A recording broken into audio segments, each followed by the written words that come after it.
Why do 80% of people lose money each month and not even realize it? It's not because they buy too many coffees. Let's spill the real tea.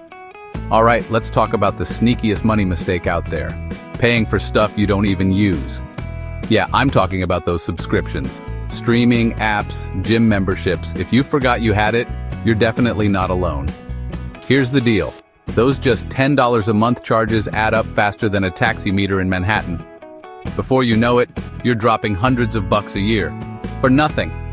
That's like tossing a slice of New York pizza in the trash. Who does that? So what can you do? Take 5 minutes, right now, grab your phone, and check your bank statements. Look for anything you haven't used in a month. Cancel it. Trust me, your wallet will thank you.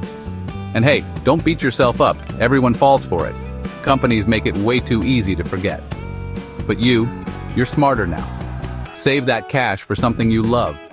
Or, maybe a real treat, like a big soft pretzel. Avoid this money trap and you could save thousands over the years. So go on, be the hero of your own bank account.